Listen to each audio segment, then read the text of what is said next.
this officer was wrong in defending his life against a deranged leftist who tried to run him over.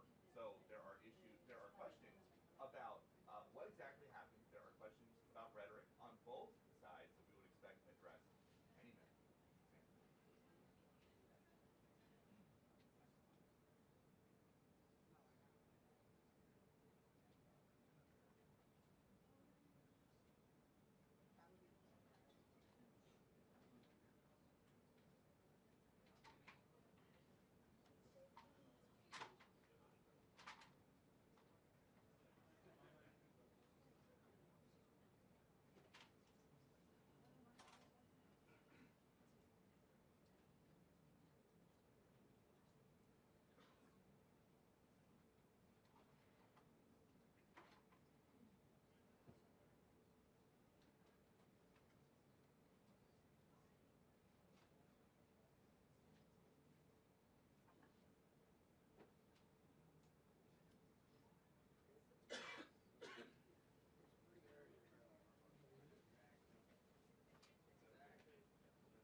I know, it's a little long. So you got the same problem. You got the same problem with your hair? Here? Same problem. Oh yeah, same barber. Same barber?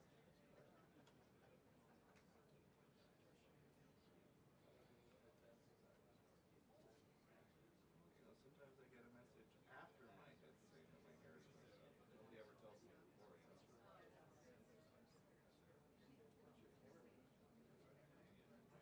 I don't talk to the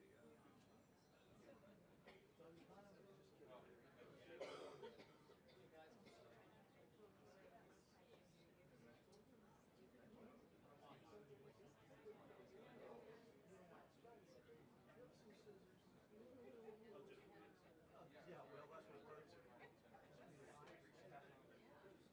I should have narrated. Thank you so much. And appreciate it. Thank you. There goes all right. Thank you so much. Appreciate it.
skills and you can do just don't, they wouldn't allow me.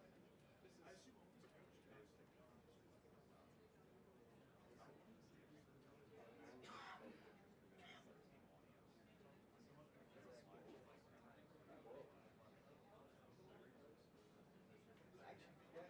that would be great. Same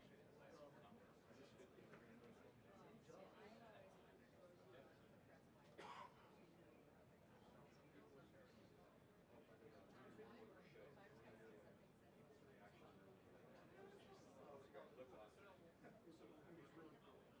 And he told me, don't let me know when you're done. I like that. We're gonna go over this dinner to catch up. Stuff like this. Yeah. That's gonna slow down. Yeah, the world happens. So. When did you do that? Jumping out of a plane? No, for 5 months I've had foot pain. I don't know how I did. It's a slight tear. The body is sore. My body started. You have a soul?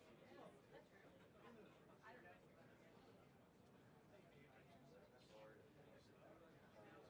And my body started like eating What time was it? Yeah, like what time were you? Oh, the workout. Like,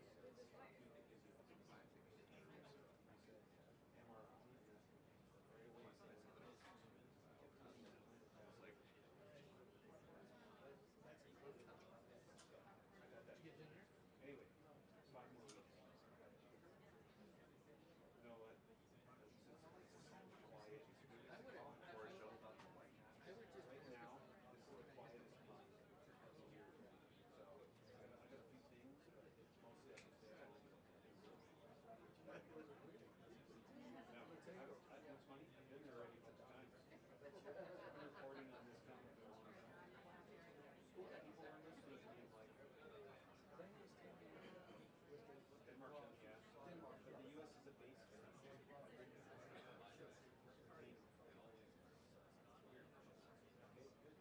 It'd be like Vietnam and Arctic. Yeah, minus 60 Celsius. Like, the whole thing is like, I mean, he's always harassing me.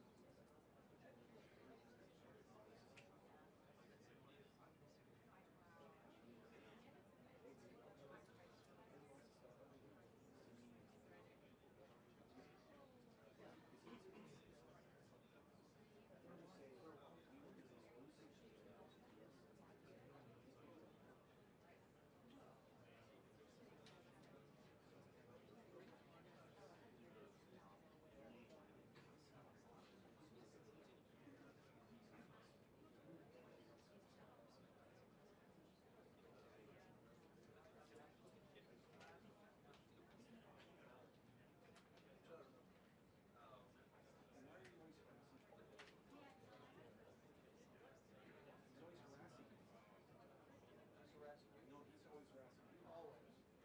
I mean, where's the love? Guns. Everybody loves guns. You guys love this stuff, right? They will. Right on the head. Make sure you break the glasses too. That'll hurt us. They're impact resistant glasses. We'll see. We'll see. Test that theory. Will has this soccer league. What the? No, in the soccer thing.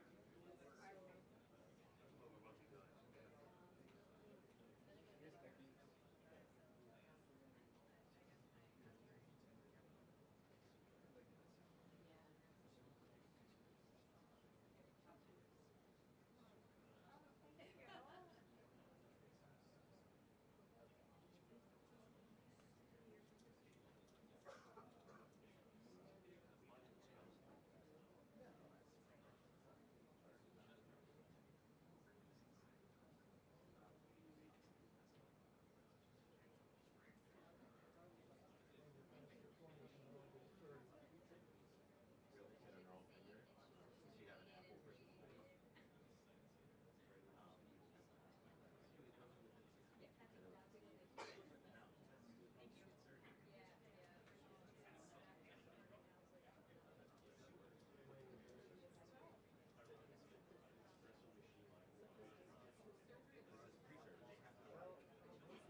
Good afternoon, everybody.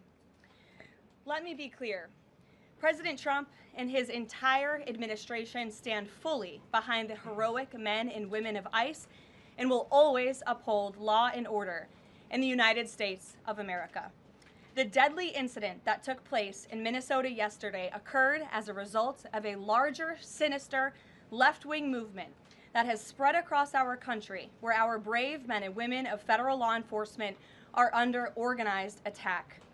Right now, immigration and customs enforcement officers are facing a 1,200% increase in assaults, a 3,200% increase in vehicle rammings, and an 8,000% increase in death threats. ICE agents are faithfully enforcing federal law to protect the safety of the American people by removing criminal illegal aliens from our country, which is exactly what nearly 80 million Americans elected President Trump and Vice President J.D. Vance to do. Radicals in the Democrat Party are furious over this. They don't want our border secured or criminal illegal aliens being removed. As a result, Democrats are impeding immigration enforcement operations daily, creating extremely heightened and dangerous circumstances that make it nearly impossible for the men and women of law enforcement to simply do their jobs. Democrats are calling to defund federal law enforcement agencies who are protecting public safety, and Democrats are calling to abolish ICE and defund the police. That will never be allowed to happen under this president and vice president. The Trump administration will redouble our efforts to get the worst of the worst, criminal illegal alien killers, rapists, and pedophiles off of American streets. The Department of Homeland Security will continue to operate on the ground in Minnesota, not only to remove criminal illegal aliens, but also to continue conducting door-to-door investigations of the rampant fraud that has taken place in the state under the failed and corrupt leadership of Democrat Governor Tim Walz. Taxpayers have been ripped off to the tune of billions of dollars in this one state alone, and that is going to end, and people are going to be held accountable. The Trump administration has activated thousands of federal agents, doubled the number of U.S. attorneys in the DOJ office in Minneapolis, and surged resources to hold fraudsters accountable and demand justice for law-abiding American taxpayers and citizens across our country. And that's what brings the Vice President out here with me today to discuss all the Trump administration is doing and to make an additional important announcement on this front. So please, Mr. Vice President, will be joining us now. Thank you, Carolyn. Thank you. Great. Well, good afternoon, everybody. And I want to echo some of what Carolyn said about what we're doing to combat the rampant fraud that exists in our immigration system, thanks to failed politicians and thanks to people who allowed the American taxpayer to be taken advantage of for far too long. I think it's important to understand why this matters to the American people. I am a father of 3 young kids, a lot of people in my generation. What is that going on there? Is that normal? Okay. CNN installed this broken camera just to throw me off my game, but it's not going to work. So here's the simple fact here. If you're a young parent struggling to afford childcare in the United States of America, there are programs that we have to make it easier for your kids to get in daycare, for your kids to get in preschool. Those programs should go to American citizens, not be defrauded by Somali immigrants and others. Make it hard for you to get the access to the resources you need. But number 2, making it easier for people who shouldn't even be in this country to fleece the United States and our taxpayers to begin with. We have actually activated a major interagency task force to make it possible to get to the heart of this fraud. We have Department of Agriculture resources that are focused on SNAP fraud so that people who need food benefits can get them, but illegal aliens and other fraudsters don't.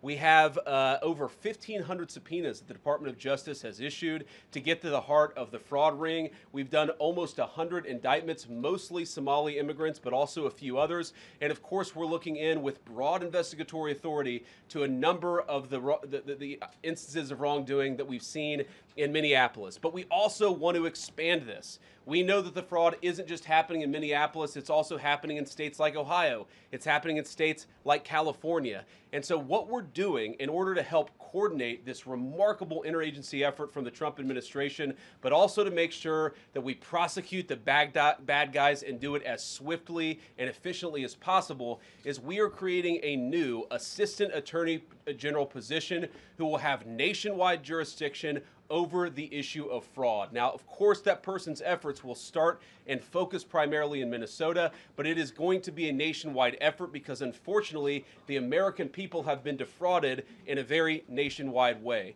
I want to thank a couple of people for their cooperation, in particular Pam Bondi, our Attorney General, first of all, for getting a lot of resources to Minneapolis to start to investigate and prosecute this fraud, really at an industrial scale. We've never seen fraud like this in the history of our country.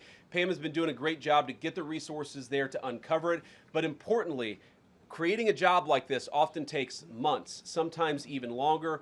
When we realized that we needed this Associate Attorney General position, Pam got this person up and running in about a week. We're going to make the nomination hopefully in the next few days. We'll obviously let you guys know who that is when we do it. I've talked to Senate Majority Leader John Thune, who has promised me swift confirmation for this official, but this is the person who is going to make sure that we stop defrauding the American people. And here's one final thing I'll say about this.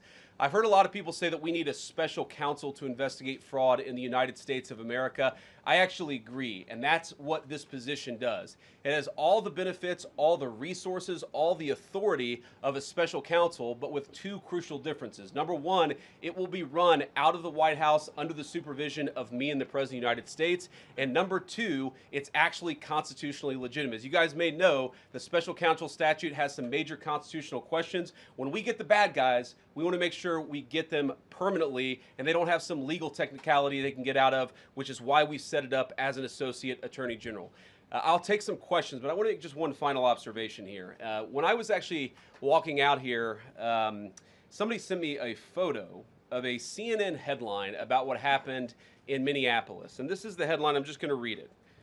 Outrage after ICE officer kills U.S. citizen in Minneapolis. Well, that's one way to put it, and that is the way that many people in the corporate media have put this attack over the last 24 hours. And I say attack very, very intentionally because this was an attack on federal law enforcement. This was an attack on law and order. This was an attack on the American people. The way that the media, by and large, has reported this story has been an absolute disgrace, and it puts our law enforcement officers at risk every single day. What that headline leaves out is the fact that that very ICE officer nearly had his life ended, dragged by a car 6 months ago, 33 stitches in his leg. So you think maybe he's a little bit sensitive about somebody ramming him with an automobile? What that headline leaves out is that that woman was there to interfere with a legitimate law enforcement operation in the United States of America. What that headline leaves out is that that woman is part of a broader left-wing network to attack, to dox, to assault, and to make it impossible for our ICE officers to do their job. If the media wants to tell the truth, they ought to tell the truth that a group of left-wing radicals have been working tirelessly, sometimes using domestic terror techniques to try to make it impossible for the President of the United States to do what the American people elected him to do, which is enforce our immigration laws. The President stands with ICE. I stand with ICE. We stand with all of our law enforcement officers. And part of that is recognizing that you people in the media, not everybody in this room, but many people in this room have been lying about this attack. She was trying to ram this guy with her car. He shot back. He defended himself. He's already been seriously wounded in law enforcement operations before, and everybody who's been repeating the lie that this is some innocent woman who was out for a drive in Minneapolis when a law enforcement officer shot at her, you should be ashamed of yourselves. Every single one of you. Questions? Thank you, Mr. Vice President. I wanted to read a quote from Tim Walz earlier today. He said, "When things looked bleak, it was Minnesota's first that held the line for the nation on July 3rd, 1863, and I think we may be in that moment now." Can you comment on his rhetoric and Mayor Jacob Frey and whether they want to see unrest in Minneapolis? Well, that's very tough rhetoric from a guy who just quit because his fraudulent activities have been uncovered. Look, Tim Walz is a joke. His entire administration has been a joke. The idea that he's some sort of freedom fighter, he's not. He's a guy who has enabled fraud and maybe in fact has participated in fraud. That's what this new Assistant Attorney General position is going to find out. I don't care what Tim Walz says. I care about getting to the bottom of this fraud for the American people, and I care about enforcing the nation's immigration laws. That's what we're going to stay focused on. On a related question here, I mean, Democrats have accused ICE of murder. They've said they're targeting Americans. They've told ICE to get the F out of Minnesota. This is going to stoke the fire against ICE agents. And you're talking about ICE agents right now and being concerned about them. What, if anything, is the administration going to do to make sure these folks are protected during these protests? But also, should DHS sort of revisit their procedures here? I mean, nobody wants to see an American killed. Are there changes that need to be made to make sure something like this doesn't happen again? Look, first of all, of course, nobody wants an American citizen to be killed. This is absolutely a tragedy, but it's a tragedy of the making of the far left. They have radicalized a very small segment of the population, taught them that ICE agents are engaging in wide-scale violation of people's rights. What our ICE officers are doing is deporting the millions of criminal aliens that were let in during the Biden administration. So number one, we have to say, as a matter of leadership, and I would appreciate if the Democrats would join me on this, let's be honest about the fact that we have way too many illegal aliens in this country. Our ICE officers should be supported in doing their job. You're trying to actually marshal the far left lunatic fringe to engage in doxing, to try to make it impossible for them to enforce the law, and in some cases actually to engage in acts of domestic terrorism against our law enforcement officers. When you talk about different plans, different protocols, different policies, I forget exactly how you asked the question. Here's the simple fact. What we're going to do is make it easier for the American people's administration to enforce the American people's law. And that means that Democrats have to stop rallying the mob against legitimate law enforcement operations, and that means that we are going to get tougher, and that's what this AAG position is about. We're going to get tougher at the people who are defrauding the United States by inciting violence against our law enforcement officers. That's one of the things that we're going to do. We've already started that work at the Department of Justice, but we're going to keep on doing it, and this new AAG position is going to kick that into high gear. Vice President Vance, you just suggested that this woman who was killed, Renee Good, is part of a broader left-wing network. Who do you think is behind this broader left-wing network? Well, it's one of the things we're going to have to figure out, but here's the way that I put it. When somebody throws a brick at an ICE agent, or somebody tries to run over an ICE agent, who paid for the brick? And who told protesters to show up and engage in violent activity against our law enforcement officers? You see, just with this most recent terrible incident in Minneapolis, you see friends of this woman's or other people who are eyewitnesses saying basically that she was there to engage in obstruction of a legitimate law enforcement operation. How did she get there? How did she learn about this? There's an entire network, and frankly, some of the media are participating in it, that is trying to incite violence against our law enforcement officers. It's ridiculous, it's preposterous, and part of our investigatory work is getting to the bottom of it. Who's funding it? Who's supporting it? Who's cheerleading it? And of course, if there's illegal activity related to that, we're going to get to the bottom of that and prosecute it where we can. Vice President, thank you for taking questions today. Is there a risk with you describing her as a deranged leftist, talking about very specific facts of these events, when an investigation is just beginning? Are you preempting a thorough investigation by drawing such conclusions? And have you received any information beyond the videos we've seen publicly about this individual, her specific acts, that has informed your point of view? Well, first of all, the Department of Justice is going to investigate this. The Department of Homeland Security is already investigating this. But the simple fact is, what you see is what you get in this case. You have a woman who was trying to obstruct a legitimate law enforcement operation. Nobody debates that. You have a woman who aimed her car at a law enforcement officer and pressed on the accelerator. Nobody debates that. I can believe that her death is a tragedy, while also recognizing that it's a tragedy of her own making and a tragedy of the far left, who has marshaled an entire movement, a lunatic fringe, against our law enforcement officers. I think what is clearly happening here, and it's going to keep on happening unless the Democrats wake up and say, you know what, you don't have to agree with our immigration policies. You don't have to agree with what the president or the vice president believe about immigration enforcement, but why don't you take this to the ballot box? Why don't you vote? Why don't you organize? Instead, what some of them are doing What some of them are doing is encouraging people to get violent with our law enforcement officials. It's disgraceful, and it's got to stop. Yeah. Just to follow up on that question, and again, thank you for taking questions, Mr. Vice President. There's clearly a lot of emotion in Minnesota, across the country, over this incident. You're calling Renee Good a deranged leftist. There's been heated rhetoric that we've also heard from officials. What responsibility do you and the president have to diffuse some of the tension that we are seeing play out in Minnesota, bring down the temperature as this investigation is unfolding?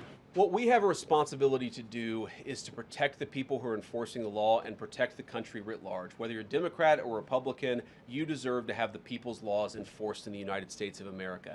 Now, again, I'm not happy that this woman lost her life. I'm not happy that this woman was there at a protest violating the law by interfering with a law enforcement action.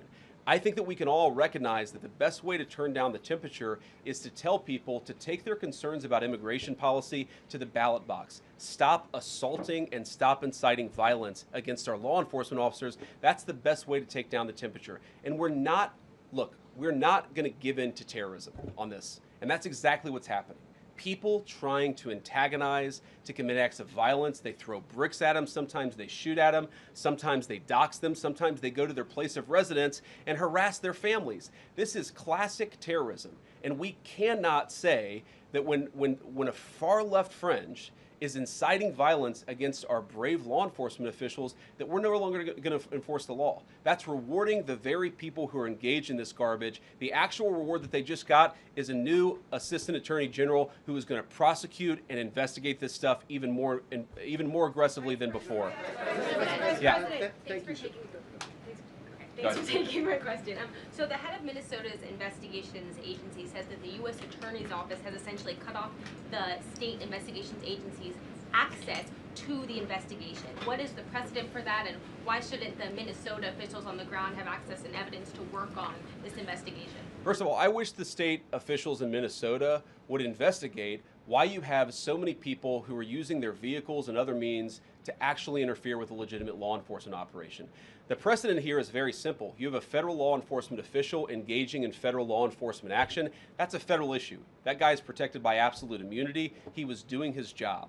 The idea that Tim Walz and a bunch of radicals in Minneapolis are going to go after and make this guy's life miserable because he was doing the job that he was asked to do is preposterous. The unprecedented thing is the idea that a local official can actually prosecute a federal official with absolute immunity. I've never seen anything like that. It would get tossed out by a judge. So what I'd like Minnesota to focus on is the real issue, that they're encouraging people. Minneapolis officials are encouraging people to commit violence against ICE officials. It's ridiculous. It's got to stop.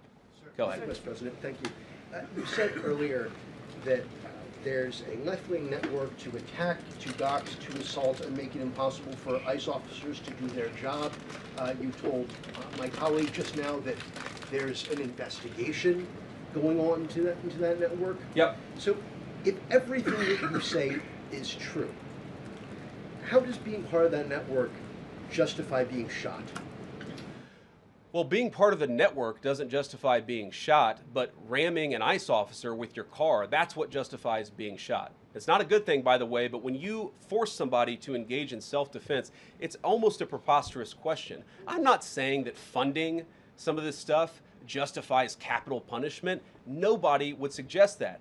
The reason this woman is dead is because she tried to ram somebody with her car and that guy acted in self-defense. That is why she lost her life, and that is the tragedy. Now, there may be other violations of the law and other penalties that are associated with those violations of the law. For example, if you are funding violence against our law enforcement officers, I'm not a prosecutor. My guess is that's not the sort of thing that earns capital punishment, but it should sure as hell earn you a few years in prison if you're funding the effort to try to assault our law enforcement officers.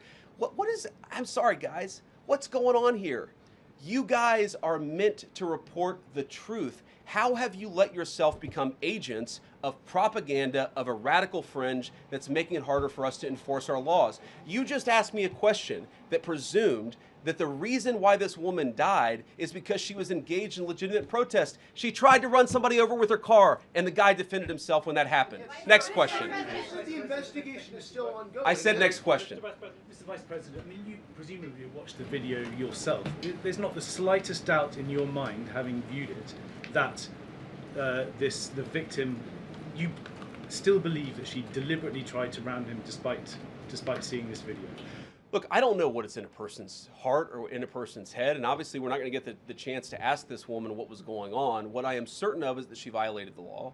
What I'm certain of is that that officer had every reason to think that he was under very serious threat for injury or in fact, his life. What I'm certain of is that she accelerated in a way where she ran into the guy. I don't know what was in her heart and what was in her head, but I know that she violated the law, and I know that officer was acting in self-defense. It raises an interesting point, though. Look, if people want to say that we should have a legitimate debate about, what was she really doing, right? Was she panicking when she drove into this officer, or was she actually trying to ram him? That's a reasonable conversation. What's not reasonable is for so many of you to plaster all over the media that this was an innocent woman and that the ICE agent committed murder, which is what many of you have said explicitly and some of you have said implicitly. That's what I have an objection to. The idea that this was not justified is absurd, and I think everybody knows it in their heart. Yeah. Mr. Vice President, in the green jacket. Taking down the temperature, it seems like political violence is ratcheting up and riots could be around the corner. What steps does the administration have planned to try to unite America? Average people on both political sides are so tired of fighting with each other, and I think all the journalists in this room could agree with me that we don't want to be part of the problem. Do you have any words to unite America? I know you don't want to be a part of the problem, and I think that's true of a lot of you. I'm not sure it's true for everybody, because the reporting over this has been one of the biggest scandals I've ever seen in media. I've never seen a case so misrepresented and misreported when you have a guy who was defending himself and is now being treated as some sort of federal assassin by so many of the people in this room. First of all, let me say about crime. You mentioned violence. One of the things we're proudest about is that you saw violent crime over the last year drop by 20%. Why is that drop by 20%? Is it because we're attacking our law enforcement officers, or is it because we in the administration are empowering our law enforcement officers to enforce the law? I think that's one of the ways you take down the temperature, is you make people feel more secure and safe in their person and property. That's why we care so much about protecting our law enforcement, because it accrues to the benefit of the entire national community. I think that we can absolutely talk about the ways in which, we can lower the temperature by discussing differences in a reasonable and rational way. Again, I'm happy to talk with any congressional Democrat or any of you about our immigration policy, about why I think it's necessary, about why I think it's in the best interest of the country, about why the President of the United States was elected to actually enforce the border for the first time in at least 4 years. So here's the problem. That's not the debate so many people are having. They are actively covering for people who are committing acts of violence against federal law enforcement. It is preposterous. The way to take down the temperature is to stop it. Have your debates about policy. Attack me. Attack the President of the United States. Don't attack our law enforcement officers. They are trying to do the job the American people demanded that they do. They are not policy actors. They are enforcing the law. They should be treated with a modicum of dignity and respect. And the fact that they're not is why incidents like yesterday happened. The one final point I'll make about this is, look, there's a part of me that feels very, very sad for this woman, not just because she lost her life, but because I think she is a victim of left-wing ideology. What young mother shows up and decides they're going to throw their car in front of ICE officers who are enforcing legitimate law? You've got to be a little brainwashed to get to that point to where you're willing, not just to protest, that's fine, not peacefully protest, but throw your vehicle in front of legitimate law enforcement officers and drive your car into them. To get to that point, you have to be, I think, radicalized in a very, very sad way. I certainly wish that she hadn't got there. I know there's an ICE officer right now who very much wishes he was not put in the position where he had to fire a gun to defend his own life. Yeah. Thank you, Mr. Vice President. What's your message, following up on that, what's your message to the leaders in Minnesota, the governor of Minnesota, the mayor of Minneapolis, to calm down the situation on the ground, on the streets? What's your message also to those protesters who saw that video in a completely different way than you saw that video? Well, first of all, I think if you watch every angle of that video, there is one angle where if you squint, you can maybe tell yourself that it's not clear what happened. But when you look at all angles of that video, it is very clear that her vehicle went right for the guy. She actually collided with him. And then that's, of course, when he fired his shots. That's obvious, okay? So what I'd say to the protesters is, by all means, protest peacefully, but make this about ideas. Make this about disagreement with our policy. Don't use your protest as a justification or an encouragement for people to go and incite violence and participate in violence against our law enforcement officials. To the people on the ground in Minneapolis, meaning the local officials in Minneapolis from Tim Walz on down, I'd say, look, why can't you just disagree with a given piece of immigration policy without turning law enforcement into the enemy? And think about, for example, a criminal law where a police officer goes and arrests somebody because they violated a criminal law. If you're mad about that, go and protest the politician who passed that law. Don't attack the police officer who's just doing their job. We had a wide open border under Joe Biden. I happen to think it's a good thing the President of the United States has closed it down. If you think that's a bad idea, criticize this administration for a policy decision. Don't attack our people for enforcing the law, because I guarantee you go to ICE, there are black people and white people, there are Democrats and Republicans, they are patriotic Americans who are trying to enforce the law. Attack me, lay off of our ICE agents. Yeah, in the blue, all the way, yeah. Yeah, thank you, Mr. Vice President. You've called on Tim Walz to resign. Can you lay out the case as to why he should step down? Well, look, I think Tim Walz should resign because it's very clear either that he knew about the fraud in Minneapolis, he knew about the welfare fraud, or at the very least he looked the other way. I mean, this is not like Lex Luthor, right? This is not movie villain fraud. This is the lowest IQ possible fraud. This is, we're going to take the absence of kids and set up a daycare center where there are no children, and we're going to call our early childhood education center the Quality Learning Center. By the way, if you can't spell learning, maybe you shouldn't be in early childhood education. But people got rich off of this. We know that there were schools who either had no enrollment or at least they overstated their enrollment. Tim Walz, either it was unbelievable incompetence or he was in on the fraud. That's one of the things we're going to get to the bottom of. Sir. Thank you, Mr. Vice President. Can you explain the difference between this Associate Attorney General and a special counsel? And do you envision this being a permanent position or having more of a limited scope? Well, it's going to be permanent until we get to the bottom of what's going on, so I think it's going to last for at least the remainder of the administration. What's different about it from a special counsel is, if you remember, the Jack Smith case where the special counsel was found unconstitutional, one of the big issues there is that that person was not an appointed person, completely aside from all the other issues that the person was a lunatic and that the case had no merit. There was a fundamental constitutional issue, which is that he had not been appointed by the president and he had not been confirmed by the United States Senate. An assistant attorney general, what that's going to allow us to do is appoint this person, have them confirmed by the Senate. That's one difference. The more substantive difference is that this person is going to be part of a very broad interagency White House that's being led from the President of the United States on down. And that's going to give him the resources, the access to material and information to make this person more effective. I think a lot of people have asked, how are you really going to get to the heart of the fraud? We've been asking ourselves that question for the past couple of months, and we think this is the critical piece at the Department of Justice to really ramp this fraud investigation into high gear. In the red tie, yeah.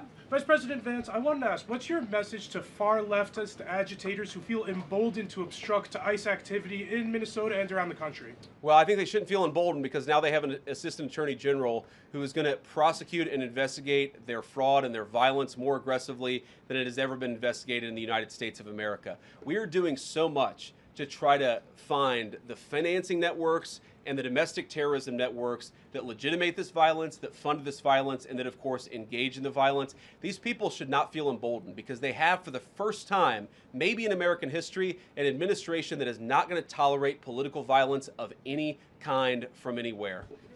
Yeah. We lack clear today that the entire weight of the federal government is behind these ICE agents and this ICE agent in particular. There is still a federal investigation happening on the ground. Does that mean that they are not looking into this ICE agent at all? They are just focused on the woman who was in the car? What is the investigation if the federal government has already determined that its weight is behind this ICE investigation? So what do you mean when you say investigation? Do you mean investigation of the shooting yesterday or of the fraud that's happening in Minneapolis? Yesterday. Okay, look, DHS, as I understand it, has an investigation already ongoing. I know that other organs of our government are looking at this. So yes, there's certainly an investigation that's happening right now. But as part of the broader fraud investigation, a lot of what we're doing with the Department of Justice has already started. We've got over 1,500 subpoenas. We've got people this morning, actually. We're going door to door to actually knock on some of these fraudulent care centers, these fraudulent social services organizations to get to the bottom of what's going on there. So the investigation in some ways has already been ramping up into the anti-fraud element for at least a few weeks. What we're trying to do is supercharge it and make sure there's a designated person within the Department of Justice who completely controls that particular focus. Yeah. Just to follow up on that, Mr. Vice President, on the agent, is he still on duty or has he been placed on leave, on administrative leave? And what really was the target of the operation on Wednesday? ICE operation on Wednesday? Well, first of all, it was a legitimate law enforcement operation. We were going door to door to try to find criminal illegal aliens and deport them from the United States of America, because if you come to our country illegally in violation of our immigration laws, then we have the mandate, and in fact we have the legal duty to enforce those immigration laws. Whether he's been placed on administrative leave, I don't know the answer to that question. I'd refer it to the Department of Homeland Security and they can follow up. I will say, look, I would appreciate everybody saying a prayer for that agent. Look, in the past 6 months, he has been hit twice by a motor vehicle. One time, the first time, it led to over 30 stitches and very serious injuries to his legs. This is a guy who's actually done a very, very important job for the United States of America. He's been assaulted, he's been attacked, he's been injured because of it. He deserves a debt of gratitude, and I think the media prejudging and talking about this guy as if he's a murderer is one of the most disgraceful things I've ever seen from the American media. Yeah. Vice President, what is your specific role in the future of Venezuela? And I'm wondering, could you confirm reports that the Director of National Intelligence, Tulsi Gabbard, was kept out of the planning for the operations because of her past concerns about military involvement in Venezuela? So I've heard a couple of things. One, that I was kept out of the planning for the Venezuela operation, that's false. And another, that Tulsi was kept out of the planning for Venezuela operations, that's completely false. Look, we're all part of the same team. And one of the things that is really amazing about that operation is that we kept it very tight to the senior cabinet level officials and related officials in our government, and we kept this operation secret for a very long time. I'm very proud of that. I think it suggests that the team works very well together. Well, looking ahead, what is my role? Look, my role is going to be whatever the president asks me to do. Well, every other day, I'm chairing the meeting that we do on this among White House principals to talk about next steps to try to ensure that Venezuela is stable, and as the president has directed us to do, to ensure that the new Venezuelan government actually listens to the United States and does what the United States needs it to do under our country's best interest. So I'm going to be as involved as the president wants me to be. So far, that's been very involved, and I'll keep on doing that so long as the president asks me to do it. In the purple. Yes. Even Mr. beyond the war powers Sorry, resolution. we'll go purple and then we'll go pink or whatever that is in front. Royal purple. And then beige. All right. Okay. Are there any indications, you talked about the network, are there any indications that the lady who was shot, I know there are different reports from there, her wife said they were new to the area. Are there any indications she may have been a paid agitator, and maybe that there are others that were brought to the area, considering everything that's going on in Minneapolis? I wouldn't say that she was paid. I don't have the evidence to say that one way or the other. What I do know is that she was violating the law, and if you just look at the eyewitness accounts, they were saying she was there to prevent the enforcement of the law. She was trying to obstruct a legitimate law enforcement operation. That much is obviously clear. The rest of it, of course, is part of the reason why we investigate this stuff. Yeah. Mr. Vice President, even beyond the war powers resolution today, Congress has bucked President Trump on issues like tariffs. Are you concerned that President Trump is losing his grip on Republicans in the Congress, and what are you going to do about it? No, I'm not concerned at all. First of all, we talked to some of the senators who were going to vote the wrong way, in my view, on this resolution today. Much of their argument was based more on a legal technicality than any disagreement in policy. If you look at the people who actually voted, every single one of them have supported the administration's plan. Second of all, as the president, I believe himself has already said, every president, Democrat or Republican, believes the War Powers Act is fundamentally a fake and unconstitutional law. It's not going to change anything about how we conduct foreign policy over the next couple of weeks, the next couple of months, and that'll continue to be how we approach things. Go ahead. President. So we are seeing, regarding Iran, we are seeing the protests in Iran these days. The cities are begging for help from the U.S. and Israel, naming streets in the city after President Trump. It seems there is an opportunity here that may not come again. Will the United States stand by the citizens of Iran? And if Israel decides to strike again the nuclear sites in Iran, is the U.S. expected to take part? Well, look, we certainly stand by anybody who's engaged in peaceful protest, anybody who's trying to exert their rights for free association and to have their voices heard. Obviously, the Iranian regime has a lot of problems, and as the President of the United States has said, the smartest thing for them to have done, it was true 2 months ago, it's true today, is for them to actually have a real negotiation with the United States about what we need to see when it comes to their nuclear program. I'll let the President speak to what we're going to do in the future, but we certainly stand with anybody across the world, including the Iranian people who are advocating for their rights. I'll take just a couple more questions. Yeah, go ahead. Thank you very much, Mr. Vice President. Concerning Venezuela, how would you assure the Caribbean region that they will remain a zone of peace? Because some member states in the region are concerned. Well, look, the President had a very productive phone call with the President of Colombia yesterday, and we continue to talk at all levels of government with a number of our friends in the Caribbean region.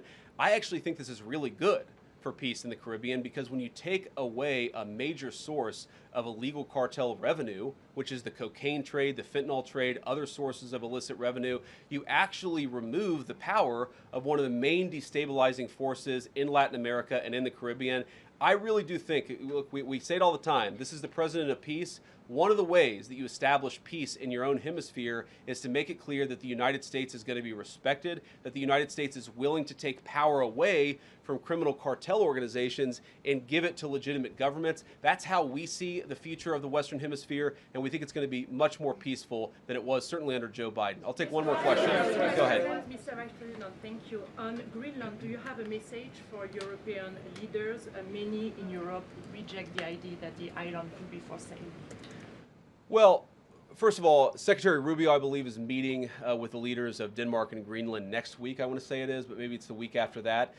We'll continue to deliver some of these messages in private, some of them in public, but I guess my advice to European leaders and anybody else would be to take the President of the United States seriously. What has he said about Greenland? Set to the side the crazy overreactions that I've seen from the press and from certain people in Europe. What has the President said? Number one, Greenland is really important, not just to America's missile defense, but to the world's missile defense. Number two, we know that there are hostile adversaries that have shown a lot of interest in that particular territory, that particular slice of the world. So what we're asking our European friends to do is to take the security of that landmass more seriously, because if they're not, the United States is going to have to do something about it. What that is, I'll leave that to the President as we continue to engage in diplomacy with our European friends and everybody on this particular topic. And again, thank you all for listening. Thanks for taking questions. And I just ask you, look, this is politics, and often Republicans and get in arguments with the press about things, and I understand that.